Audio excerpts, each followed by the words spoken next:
ওসমান ছিলেন দিল্লির বাদশার এক সেনাপতির পুত্র, অন্যদিকে আমিনা ছিলেন বাদশার একমাত্র কন্যা। ওনারা একে অপরকে ভালোবাসতেন। বাদশাহের চোখের আড়ালেই ক্রমে বেড়ে উঠতে লাগলো তাদের প্রেম। এদিকে বাদশাহ তার ভাইয়ের ছেলে হুসেনের সাথে তার মেয়ে আমিনার বিয়ে দেবেন বলে ঠিক করলেন। এই শুনে প্রমাদ গুনলেন আমিনা। এক পূর্ণিমার রাতে ওসমানের হাত ধরে পাড়ি দিলেন নিরুর দেশের উদ্দেশ্যে। ওসমান আর আমিনা নিজেদের নিরাপদ রাখার জন্য দিল্লি থেকে অনেক দূরে পর্বত, নদী, পাহাড়, জঙ্গল পেরিয়ে উপস্থিত হলেন এই বাংলার বীরভূমের হেতমপুরে। কি হলো তারপর? তারা কি নিরাপদে রইলেন অচেনা অজানা বঙ্গভূমে? আর এই হেতমপুরে কোথায়, কার আশ্রয়ে থাকলেন তারা? কিভাবে এই হেতমপুরের সাথে জুড়ে গেল হাফেজ খান ওরফে ওসমানের নাম? আজও আমিনার কবরে কান পাতলে কেন ভেসে আসে আর্তনাদ? কি হলো হাফেজ খান ওরফে ওসমানের, সেরিনা ওরফে আমিনা বিবির? এসব প্রশ্নের উত্তর খুঁজতেই আজ রবিবারের সকালবেলায় আমাদের যাত্রা কয়েকশো বছরের ইতিহাসের সাক্ষী বয়ে বেড়ানো হেতমপুরের উদ্দেশ্যে। সঙ্গে থাকুন, দেখতে থাকুন ঝালমুড়ি। আমাদের যাত্রা শুরু এখন হেতমপুরের উদ্দেশ্যে। সেখানকার ইতিহাসের রত্ন ভাণ্ডার থেকে কিছু রত্নের সংগ্রহে আমরা বেরিয়ে পড়েছি।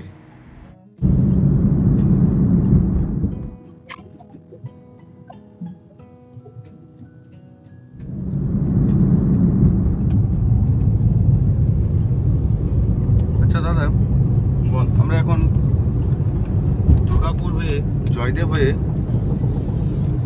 তারপর কোন দিকে হয়ে আমরা হেতমপুর যাচ্ছি? আমরা দুর্গাপুর থেকে মানে টুয়ার্ডস জয়দেবের রাস্তা হয়ে, জয়দেবের যে নতুন ব্রিজ হয়েছে ওটা হয়ে আমরা গিয়ে উঠবো জয়দেব মোড়ে। জয়দেব মোড় থেকে আমরা বেঁকে যাব লেফট সাইডে। আচ্ছা, লেফট সাইডে বেঁকে যে রাস্তাটা একদম তোর চলে যাচ্ছে সিউড়ি, যে রাস্তাটা সিউড়ি চলে যাচ্ছে। আচ্ছা, সিউড়ি যাওয়ার পথে যে রাস্তাটা সোজা চলে যাচ্ছে ওই রাস্তা দুবরাজপুরের আর তুরুলিয়া বলে একটা জায়গা আছে, ঠিক আছে? তুরুলিয়া আর দুবরাজপুরের মাঝখানে জায়গা হচ্ছে হেতমপুর। আচ্ছা, যারা ধর বোলপুর থেকে যদি কেউ আসতে চান তাহলে আচ্ছা,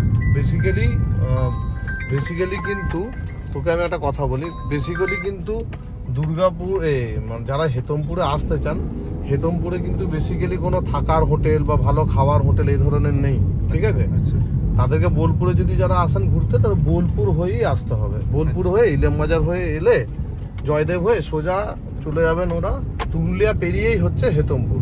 মানে ওনাকে দুবরাজপুরে ঢুকতে হবে না যারা আসতে চান। আর যদি কেউ কলকাতা থেকে আসেন তো বোলপুর ঢোকার আগে ইলেম বাজার মোড় থেকে টুয়ার্ড সিউড়ির দিকে রাস্তা। দাদা আমার আরেকটা কোশ্চেন আছে। বল। বাংলার হ্যাঁ, বাঁকুড়া, বর্ধমান, বীরভূম এইসব জায়গায় অনেক তো অজানা তথ্য আছে। হ্যাঁ, অনেক অনেক অনেক অজানা তথ্য আছে। শুধু বাঁকুড়া, বর্ধমান, বীরভূম না, গোটা বাংলা জুড়ে হ্যাঁ এক মানে কি বলবো, ইতিহাসের রত্ন ভাণ্ডার আছে গোটা বাংলা জুড়ে। সব থেকে বেশি যদি তুই বলতে যাস, সব থেকে বেশি দুটো জায়গায় তো পাওয়া যাবে। এটা হচ্ছে কলকাতা আর হচ্ছে তোর মুর্শিদাবাদ। দুটোই বাংলা, বিহার, উড়িষ্যার রাজধানী ছিল। আর কলকাতা তো গোটা ভারতবর্ষের রাজধানী ছিল ব্রিটিশ আমলে একটা সময়। তার আগে বাংলা, বিহার, উড়িষ্যার রাজধানী ছিল মুর্শিদাবাদ। তো মুর্শিদাবাদে তো মোটামুটি সবাই জানে, ওটা তো বলার কিছু নেই। এছাড়া মুর্শিদাবাদ, কলকাতা ছাড়াও গোটা ভারত মানে গোটা বাংলায় আমাদের বিভিন্ন হাওড়া বলে, হুগলি বল, এদিকে কি বলবো, বর্ধমান, বীরভূম, বাঁকুড়া, পুরুলিয়া, প্রত্যেকটা জায়গায় জায়গায় কোথাও না কোথাও ছোট ছোট অজানা তথ্য আছে, অজানা ইতিহাস লুকিয়ে আছে। মানে আমি বলতে পারি বাংলার একটা ইতিহাসের রত্ন ভাণ্ডার। তো আমরা ওই রকমই আজকে ধর একটা রত্ন ভাণ্ডারের দিকে যাচ্ছে। এই বীরভূম এর একটা রত্ন ভাণ্ডার থেকে একটা রত্নের সন্ধানে যাচ্ছি, সেটা হচ্ছে হেতমপুর রাজবাড়ি। ওখানে আমরা চেষ্টা করব কিছু অজানা তথ্য, কিছু অজানা গল্প শেয়ার করা। যেমন হয়তো যেটা আমি আস্তে আস্তে বলছিলাম যে ওসমান আর আমিনা, ওসমান ছিল বাদশাহ সেনাপতির ছেলে আর আমিনা ছিল তোর হচ্ছে বাদশার মেয়ে। এরা দুজন চলে আসে কোথায় আশ্রয় নেয়, হেতমপুরে। এবং হেতমপুরে যখন আসে, হেতমপুরে রাজা প্রচণ্ড দয়ালু ছিলেন। তো তারপরে যাক ওই পরবর্তী ইতিহাস আমরা তো বলবো ওখানে গিয়ে।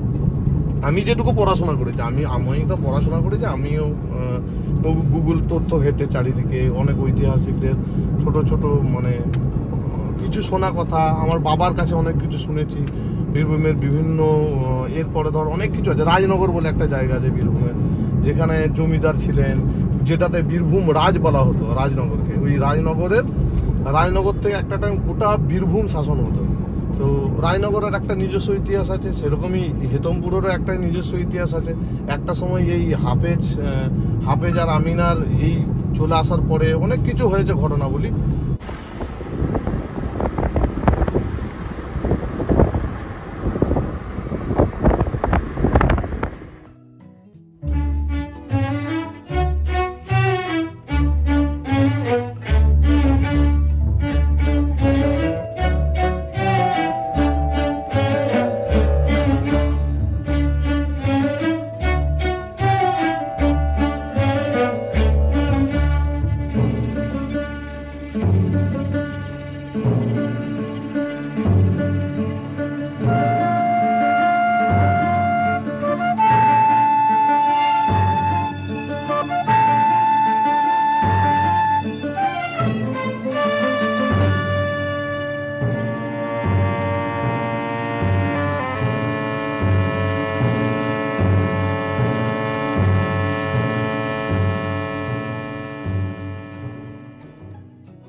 পৌঁছে গেছি হেতমপুরে এবং এই যে দুটি হাতির মূর্তি দেখছেন, এগুলি তখনকার দিনের মহারাজরা স্থাপন করেছিলেন অতিথিদের স্বাগত জানাবার জন্য। ঠিক তার অপরদিকে দেখতে পাচ্ছেন পুরানো শিব মন্দির, যা শত শত বছর পুরানো, এবং এই শিব মন্দিরগুলিও তখনকার জমিদার বা রাজাদের হাতের তৈরি, রাজবংশের তৈরি, এবং এখানে নিয়মিত পূজা অর্চনা চলত। এগুলি শিব মন্দির। এই শিবের ভক্ত ছিলেন তখনকার চক্রবর্তী জমিদারগণ ও পরবর্তী জমিদার বা চক্রবর্তী রাজারা। এটা হচ্ছে হেতমপুর রাজবাড়ির আদি অংশ বা পুরাতন রাজবাড়ি। এর একটা অংশ এখন রয়েছে হেতমপুর রাজ উচ্চ বিদ্যালয়, বাকিটা কিন্তু এখনো ভাঙাচোরা অবস্থায় আছে।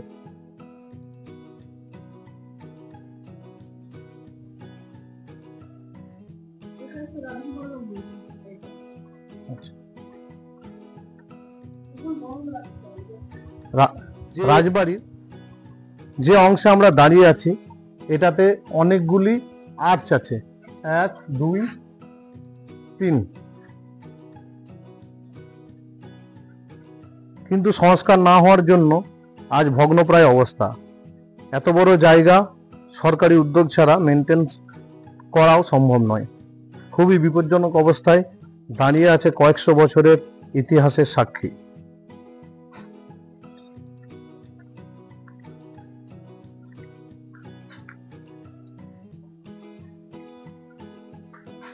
এটি হচ্ছে হেতমপুর রাজ উচ্চ বিদ্যালয়, যেটি পুরনো রাজবাড়িরই অংশ।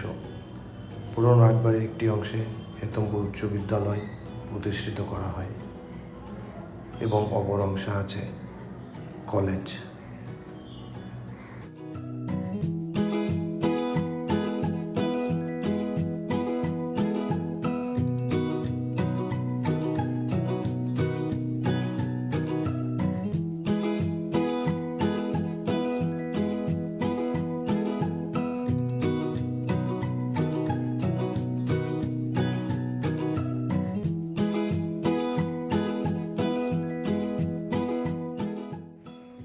থেকে পালিয়ে ওসমান আর আমিনা কিন্তু এসে পড়েন এই হেতমপুরে।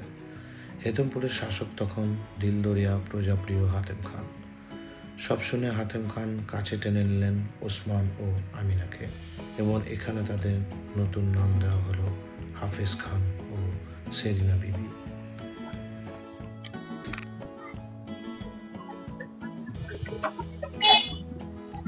ঘুরতে ঘুরতে রাজপথের অলিগলি ঘুরতে ঘুরতে আমরা চলে এলাম শত শত বর্ষ পুরনো রাজাদের মহামায়া দুর্গা মন্দিরের প্রাঙ্গণে। ঠাকুরপাড়া রাজবাড়ির এই দুর্গা মন্দির বহু বছর পুরনো।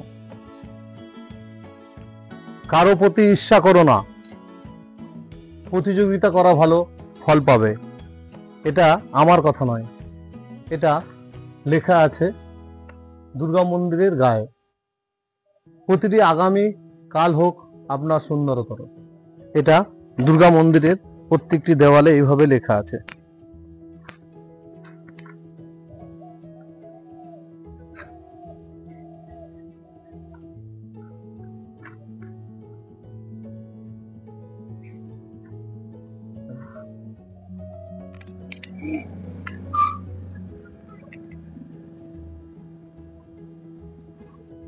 আমরা এখন দাঁড়িয়ে আছি হেতমপুরের দেওয়ানজি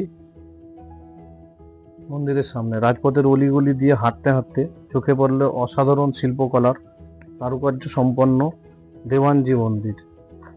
রেক দেউল পদ্ধতিতে নির্মিত টেরাকোটার এই কাজ আপনাদের মুগ্ধ করবে নিশ্চয়ই। মানুষ চিনতে ভুল হয়নি হাতেম খানের। খুব অল্প দিনের মধ্যেই নিজের বুদ্ধিমত্তার পরিচয় দিয়ে হাতেম খানের প্রিয় পাত্র হয়ে ওঠেন হাফেজ খান ওরফে ওসমান। মৃত্যুর পূর্বে নিঃসন্তান হাতেম খান নিজের পুত্রের জায়গা দেন হাফেজ খানকে। হেতমপুরের শাসনভার হস্তান্তরিত হল হাফেজ ওরফে ওসমানের হাতে।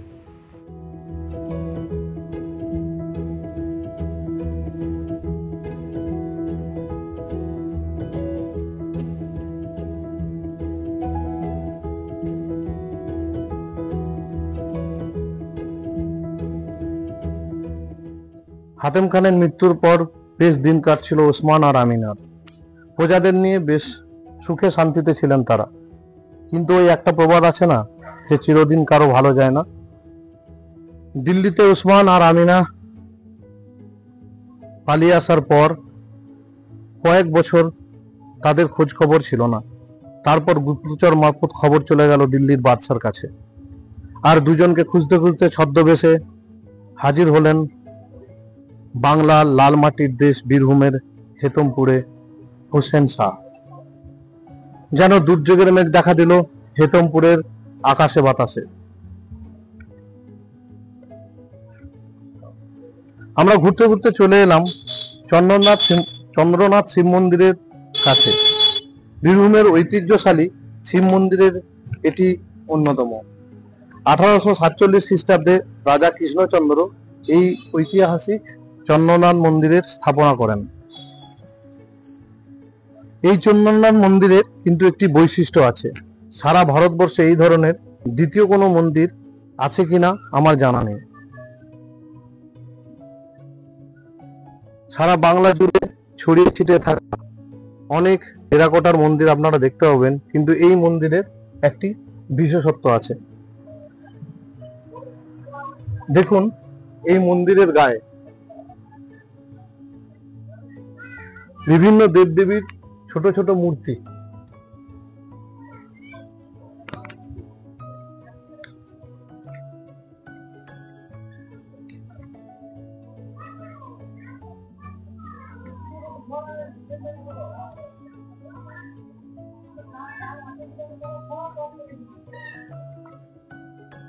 আর এই প্যানেলগুলোতে দেখবেন, এদিকের প্যানেলগুলোতে দেখবেন ইংরেজ শাসক এবং ইংরেজ রাজ শাসনের চিহ্ন, বিভিন্ন সৈন্য সামন্তদের পোশাক আশাক এবং সৈন্যবাহিনী। একদম উপরে দেখতে পাবেন রানী ভিক্টোরিয়া সহ অন্যান্য রাজসেনাদের, ব্রিটিশ রাজসেনাদের ছবি। এখানকার রাজা ব্রিটিশদের খুশি রাখতে এখানে এই শিব মন্দিরের দুর্গা, লক্ষ্মী, সরস্বতীর সঙ্গে স্থাপনা করেছিলেন বিভিন্ন প্যানেলে ইংরেজদের চিহ্ন, যাতে এখানকার ইংরেজ শাসকরা খুশি হন। এবং এটি ভারতবর্ষ তথা বাংলার অন্যতম পুরানো এবং ভিন্ন ধরনের মন্দির।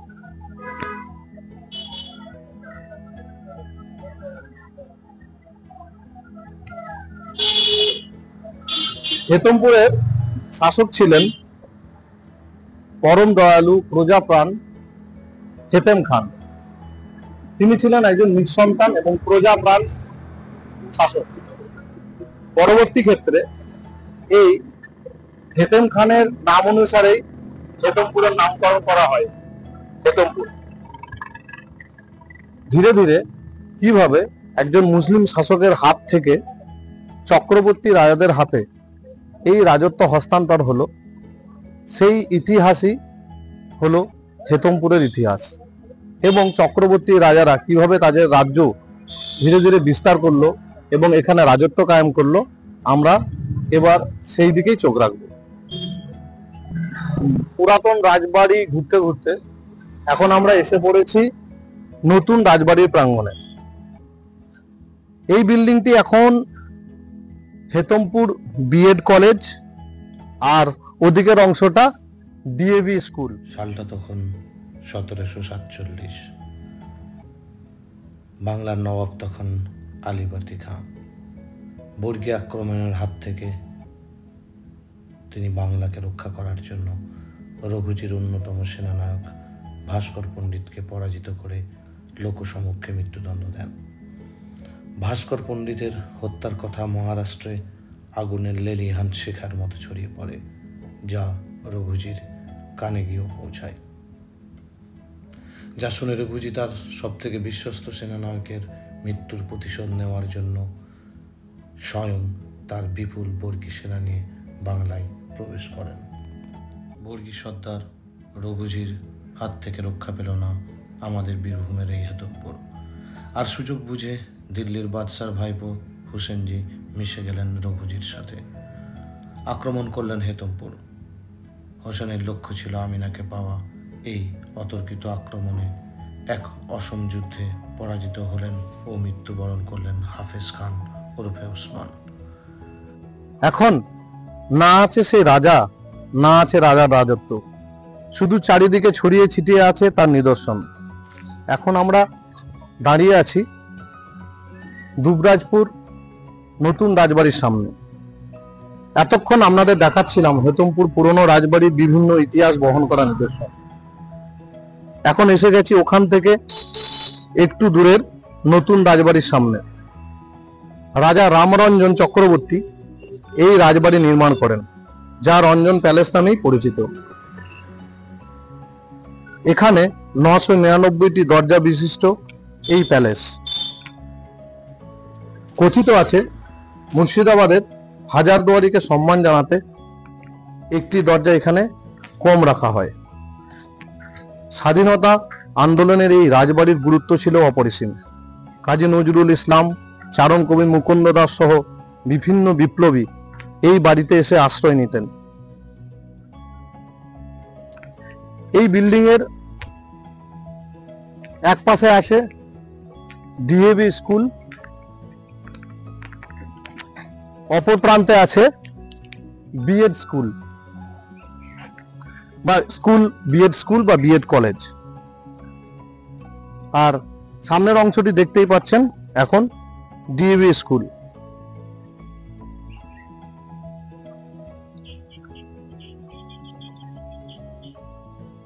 এখানে সত্যজিৎ রায়, মৃণাল সেনের মতো মহান পরিচালকগণ নিজেদের বহু সিনেমা শুটিং করেছেন। এই হেতমপুরে রঞ্জন প্যালেস এবং রঞ্জন প্যালেস সংলগ্ন বিভিন্ন জায়গায় সত্যজিৎ রায় ও মৃণাল সেনের বিভিন্ন সিনেমার শুটিং হয়েছে। যেমন দামু সিনেমার পুরো শুটিংটি হয়েছে এখানে। এবং দামু ছাড়াও গুপি গায়েন, বাঘা বায়েন, হীরক রাজার দেশে, ছাড়াও আরও বিভিন্ন সিনেমার শুটিং এখানে হয়েছে এবং এখনও অনবরত হয়ে থাকে। এবার আমরা চলে আসব গল্পের সেই পর্বে, যেখানে আমরা জানতে পারব কিভাবে একজন মুসলিম শাসকের হাত থেকে হেতমপুর চলে এলো একজন হিন্দু শাসকের হাতে। কিভাবে হাত বদল হলো তার, জেনে নেব সেই গল্প। হাফেজ খাঁর হাত থেকে কিভাবে হেতমপুর চলে এলো চক্রবর্তী রাজাদের হাতে, সেটা জানার জন্য আমাদের প্রায় পিছন ফিরে তাকাতে হবে 300 বছর আগে। চৈতন্যচরণের গানের গলা ছিল ভারী মিষ্টি। সঙ্গীত শাস্ত্রে পারদর্শী হওয়ার জন্য খুব অচিরেই তিনি হয়ে উঠলেন হাফেজ খানের অত্যন্ত প্রিয় পাত্র। যতদিন হাফেজ খান জীবিত ছিলেন চৈতন্যচরণের কোনো কষ্ট ছিল না, কিন্তু হাফেজ খানের মৃত্যুর পর 4 পুত্র ও 2 কন্যা সন্তান নিয়ে তিনি পড়লেন মহাবিপদে। অবস্থা হলো অত্যন্ত শোচনীয়। সংসার চালাতে ও ছেলে মেয়েদের মানুষ করতে তার জমানো অর্থে টান ধরল এবং লোকমুখে কথিত আছে একসময় হাফেজ খানের অত্যন্ত ঘনিষ্ঠ চৈতন্যচরণকে হাফেজ খানের মৃত্যুর পর বাড়ি বাড়ি গিয়ে গানও শেখাতে হয়েছে। চৈতন্যচরণের দ্বিতীয় পুত্র ছিলেন রাধানাথ চক্রবর্তী। ছোটবেলা থেকে যার মনে ছিল জমিদার হওয়ার বাসনা। শিক্ষিত রাধানাথ তার চাকুরি জীবন শুরু করলেন রাজনগরের রাজার কাছে। তিনি তার বুদ্ধিমত্তার পরিচয় দিয়ে স্বাধীনভাবে নিযুক্ত হলেন গোমস্তা ও ইজারাদার পদে। এইভাবে গোমস্তা ও ইজারাদারগিরি করে সঞ্চয় করলেন বেশ কিছু অর্থের। আর এই অর্থের বিনিময়ে গোলক সিংহ, বৃন্দাবন পোদ্দার ও দামোদর ঠাকুরের কাছ থেকে নিলামে বেশ কিছু জমিও কিনে নেন।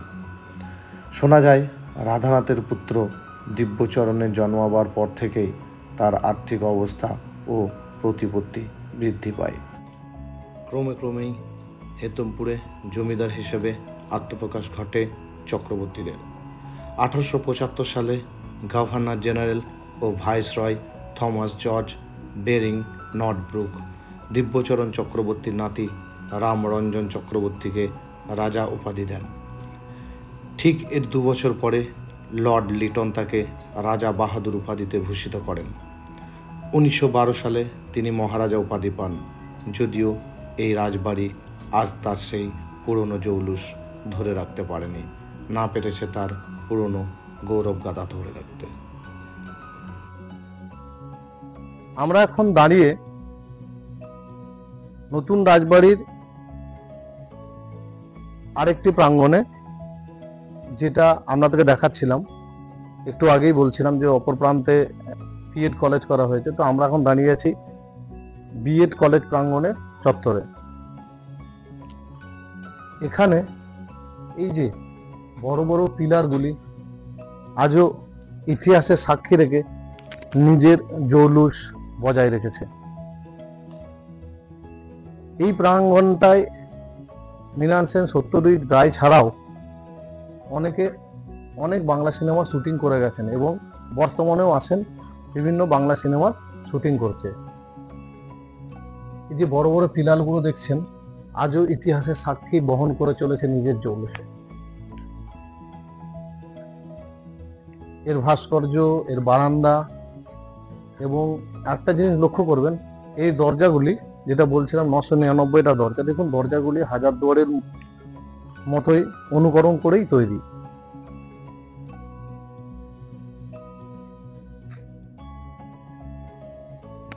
এখন না আছে সেই রাজা, না আছে সেই জৌলুস, বাস এই পিলারগুলি কিন্তু তার জৌলুস বহন করে রেখেছে একইভাবে।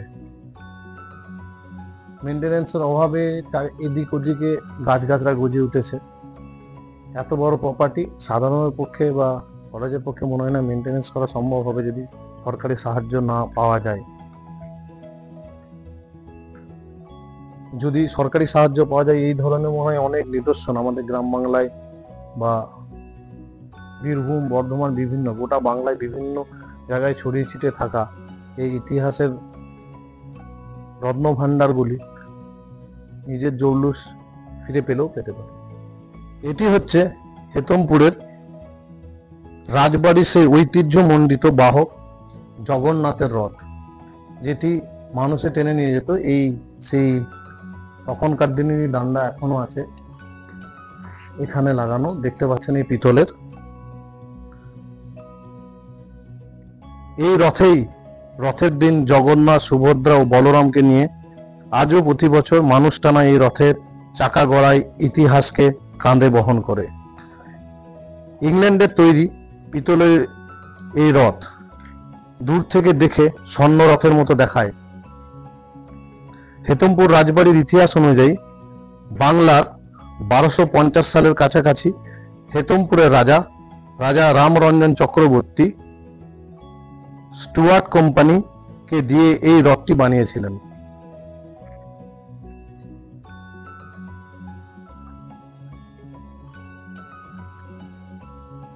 যা তৈরি হয়েছিল রাজ পরিবারে গৌরাঙ্গ এবং নিত্যানন্দের জন্য। প্রথা অনুযায়ী প্রত্যেক বছর গৌরাঙ্গ ও নিত্যানন্দের বিগ্রহ তোলা হতো এই রথের উপরে। শোভাযাত্রার একদম সামনের সারিতে থাকতো বিশাল আকৃতির এক সুসজ্জ ঘোড়া ও ঘোড়সওয়ার, আর রথের পিছনে আরো 4টি সুসজ্জিত ঘোড়া। রৌপের দ্বন্দ্বের উপরে পতাকা লাগিয়ে দাঁড়িয়ে থাকতো সারিবদ্ধ পাইক পেয়াদারা, আর নানা ধরনের বাজনার দল। শোভাযাত্রার শেষ ভাগে থাকতো মূল আকর্ষণ, পিতলের 5টি চূড়া বিশিষ্ট সুদৃশ্য বিশাল রথ। জানিয়ে রাখি, যেটা না জানালে খুবই ভুল করব আমি। কোভিড কালে রথের বদলে জগন্নাথ, সুভদ্রা, বলরাম স্যান্টো কারে এই ঘুরেছিলেন পুরো হেতমপুর। গৌরাঙ্গ মন্দিরের দায়িত্বে বর্তমানে আছে গৌরাঙ্গ মঠের অধীনে। নতুন রাজবাড়ির একদম অপোজিট সাইডে আছে এই গৌরাঙ্গ মন্দির।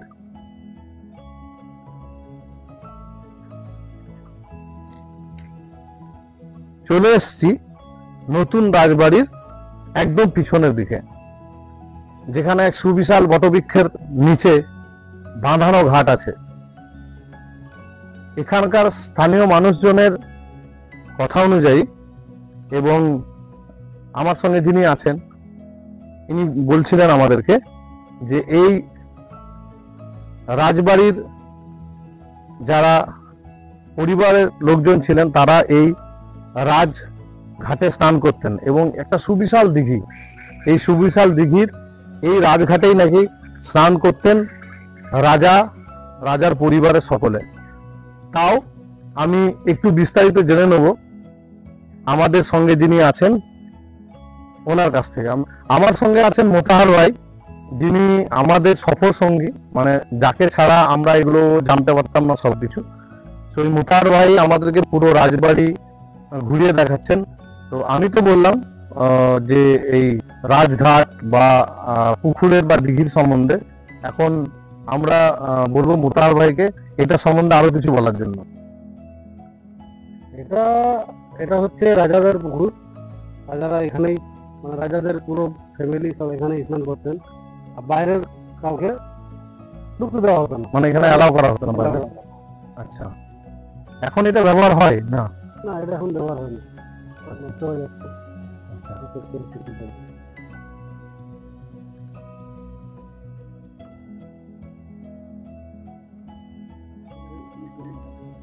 আচ্ছা।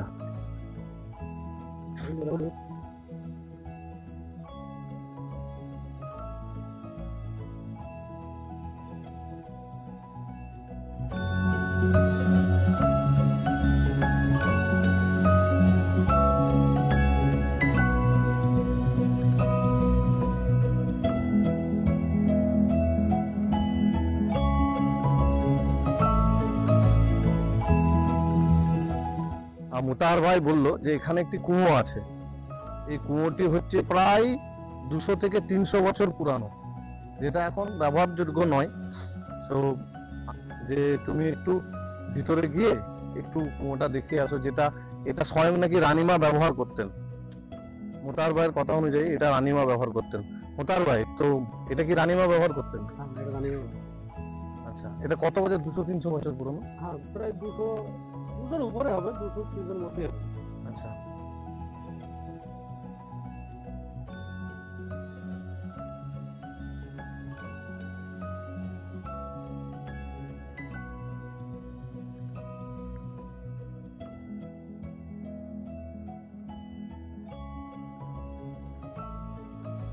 এরই মধ্যে খবর চলে গেছে দিল্লিতে। দিল্লির বাদশাহ সেরিনা ওরফে আমিনাকে বন্দি করে দিল্লিতে পাঠানোর ব্যবস্থা করতে বললেন রাজনগরের নবাব বাদিউজ্জামান খাঁকে। বীরভূম রাজ বাদশাহের শাহী ফরমান পালন করার জন্য হেতমপুরের দিকে রওনা হলেন, আর তার সঙ্গী হলেন বাদশাহের ভাতুষপুত্র হুসেন শাহ। রাজনগরের গল্প আর একদিন শোনাবো আপনাদেরকে। হাফেজ খানের মৃত্যুর সময় সেরিনা ওরফে আমিনার কোলে ছিল হাফেজ ও আমিনার একমাত্র পুত্র সন্তান। হাফেজের মৃত্যু যাতে কোনোভাবে তার সন্তানকে স্পর্শ করতে না পারে, সেদিক দিয়ে নিজের সন্তানের প্রতি প্রবল যত্নবান ছিলেন সেরিনা। কিন্তু তার সে কাজে বাধা পড়ল। হঠাৎ করে একদিন মধ্যরাত্রিতে হাফেজ সেরিনার দুর্গের সামনে উপস্থিত হলেন সদল বলে হুসেন শাহ। মাঝরাত্রিতে চেঁচামেচি কোলাহল শুনে আতঙ্কিত ভয়ার্ত সেরিনা দাস দাসী কর্মচারী সকলকে অনুরোধ করলেন তার শিশুটিকে আগলে রাখতে। কিন্তু হুসেন শাহের ভয়ে ভীত সন্ত্রস্ত কর্মচারীরা প্রাণ ভয়ে সেরিনার অনুরোধ প্রত্যাখ্যান করলো। সেরিনা দুধের শিশুকে পিঠে বেঁধে নিয়ে চলে গেলেন দুর্গের ছাদের উপরে। দেখতে পেলেন রক্তচক্ষু হুসেন শাহ ও তার লোক লস্করকে। সেরিনা ওরফে আমিনার আর বুঝতে বাকি রইল না হুসেনের এখানে আসার কারণ।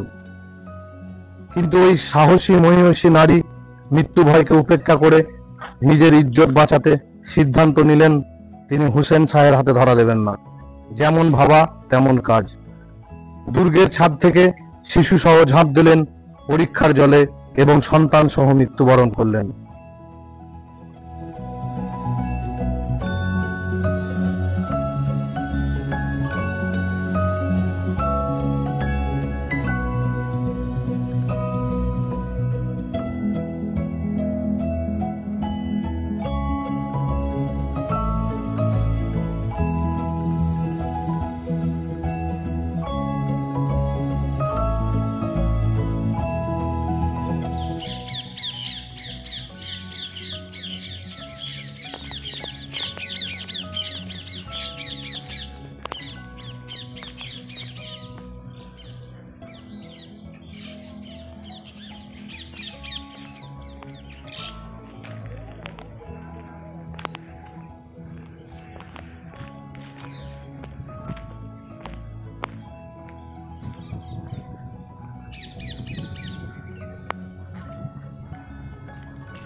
নতুন রাজবাড়ি রঞ্জন প্যালেসের একদম অপর প্রান্তে রয়েছে রাজ পরিবারের গৌরাঙ্গ মন্দির। আমি চেষ্টা করব আপনাদেরকে পুরোটা ঘুরে দেখানোর, বাহিরের এবং ভিতরের সমস্ত দৃশ্যাবলী এবং মন্দির প্রাঙ্গণ।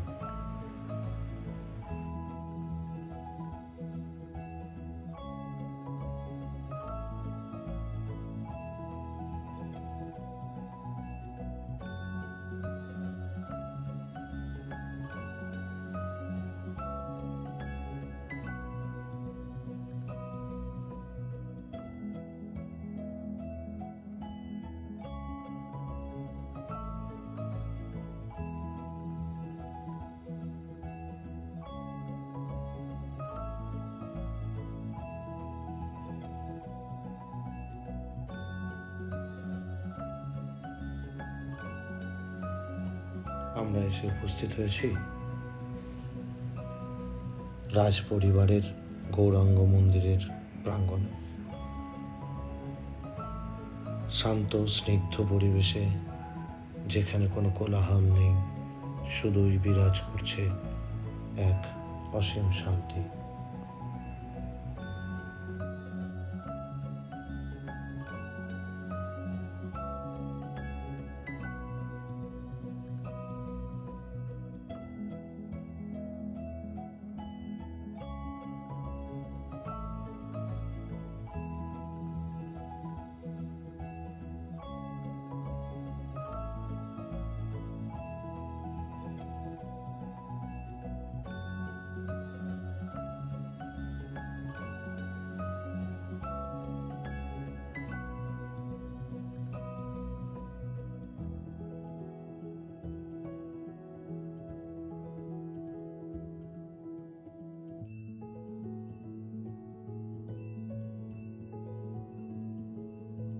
আমরা ধীরে ধীরে প্রবেশ করে গেছি গৌরাঙ্গ মন্দিরের একদম ভিতরে, যেখানে ভগবান এখন বিশ্রামে মগ্ন আছেন।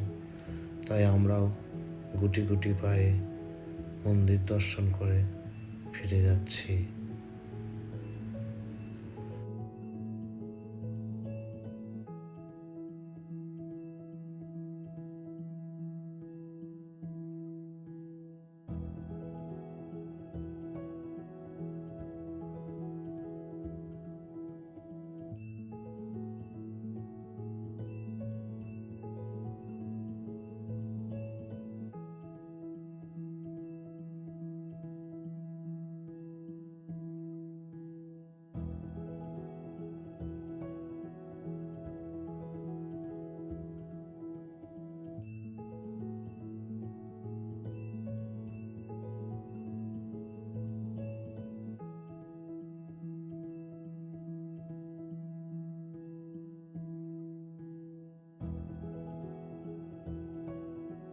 আমরা এখন রাজপথের অলিগলি ঘুরতে ঘুরতে চলে এসেছি হেতমপুরের দক্ষিণা কালী মন্দিরের সামনে।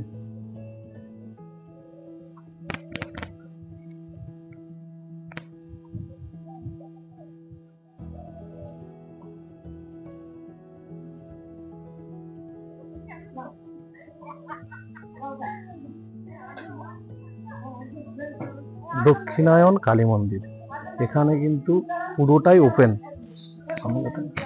এখানে কিন্তু পুরোটাই ওপেন, এখানে আপনারা কোনো মন্দির দেখতে পারবেন না। এখানে তথাকথিত কোনো মন্দির নেই এবং এটা মনে হয় ভারতবর্ষ তথা বাংলায় প্রথম মন্দির যেখানে কোনো তথাকথিত মন্দির নেই। এখানে কালী আছেন, দক্ষিণায়ন কালী। এই কালী মূর্তি এখানে আছে, এই জন্যই মনে হয় দক্ষিণ দিকে মুখ করে, এই জন্যই মনে হয় বলা হয় দক্ষিণা কালী মন্দির। আর এখানে আছেন মা সারদা, রামকৃষ্ণ, বামা খাবার মূর্তি। আর এই হচ্ছে বলির জায়গা, যেখানে বলি দেওয়া হতো। এখানে অনেক পুণ্যার্থীরা আছেন, আমরা একটু ওনাদের সঙ্গে কথা বলে নেব। কাকিমা নমস্কার। আচ্ছা, আপনারা তো এখানকারই বাসিন্দা? আচ্ছা, এইটা কি মানে রাজার আমলেরই মন্দির?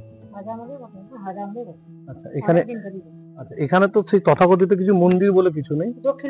দক্ষিণা কালী মানে মুখটা দক্ষিণ দিকে আছে, এখানে শুধু এইভাবেই করা আছে। আচ্ছা, পাষাণ মূর্তি।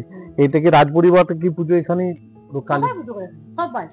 আচ্ছা, এটা সবাই করে। আচ্ছা, এটা পাতাল থেকে বলে কিছু না, সবাই করে। আচ্ছা, মানে এটা আদি একদম। কত বছর? আমরা তো এখানকার বউ, যারা এখানকার ছেলে তারা বলতে পারবে না। মানে আচ্ছা, এই ঘর নেবে কীর্তন নেন না, যদি ভাবে মন্দির করে দেব এখন যখন হয়েছে। আচ্ছা, আর এই বলি কি নিয়মিত হয় মানে পুজোর সময়? কালী পুজোতে হয়, আর অষ্টমীতে মাত্র হয় না, কারো যদি মানসিক থাকে হয়। আচ্ছা, প্রতি মঙ্গলবারে হয়। আচ্ছা, মাসে ভালো হবে। আমরা দুর্গাপুর থেকে। কলকাতা থেকে গৌরী সংঘ বন্ধুরা এসেছিলেন, তখন এখানে কীর্তন করার জন্য। মা পছন্দ করেন না বলে সঙ্গে সঙ্গে আপনার ঝড় বৃষ্টি সব ইয়ে হয়ে গেল, শুরু হয়ে গেল। যিনি যখন উনি স্টেজে মন্দিরের ইয়েতে বেদিতে চাপলেন, শুরু করলেন তখন ওই শুরু হয়ে গেল ওইসব, মানে ঝড় জল বৃষ্টি বিদ্যুৎ চমকানো। আবার যখন উনি স্টপ করে দিলেন, বন্ধ করে দিলেন, তখন সব থেমে গেল। মানে নিজের আমার চোখে দেখা আর কি, আমি ঘর থেকে আমি দেখেছিলাম, অনুভব মানে দেখেছিলাম, সমস্ত কিছু দেখেছিলাম। এটা তাও কত বছরের পুরনো? অনেক পাতা, অনেক আমরা তো এখানকার বউ, অতটা বলতে পারবো না, তো অনেক দিন শ্বশুরা বলতে পারতো। আর শিবলিঙ্গটা ওটা বসানো হয়েছে আচ্ছা ঘাসে ঘাসে ছিল, তখন মন্দির মন্দির করা হতো।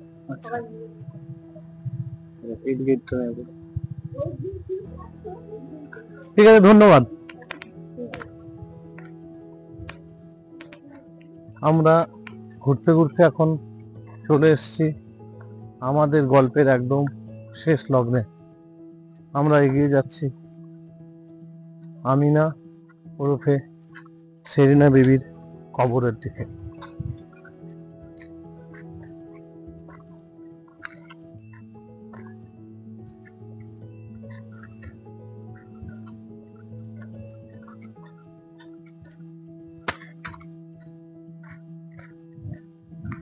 ঢোক ঢোক ঢোক ঢোক।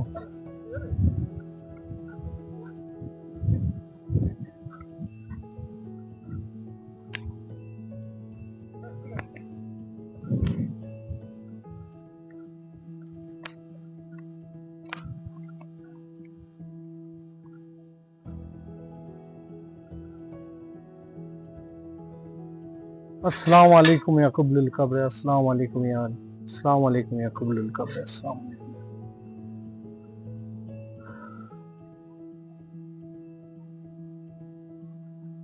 আমি এখন দাঁড়িয়ে প্রায় ভুলে যাওয়া ইতিহাস বিস্তৃত এক সাহসী নারী ওরফে আমিনার কবরের সামনে, যেখানে কান পাতলে আজও শোনা যায় এক প্রেমিকার আর্তনাদ, এক মায়ের বুক ফাটা কান্না।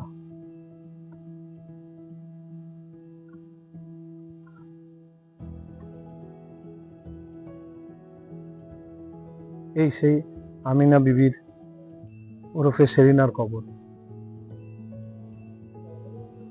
আমরা আমাদের গল্পের একদম শেষ লগ্নে, শেষ প্রান্তে এসে দাঁড়িয়ে আছি সেরিনা ওরফে আমিনা বিবির কবরের সামনে।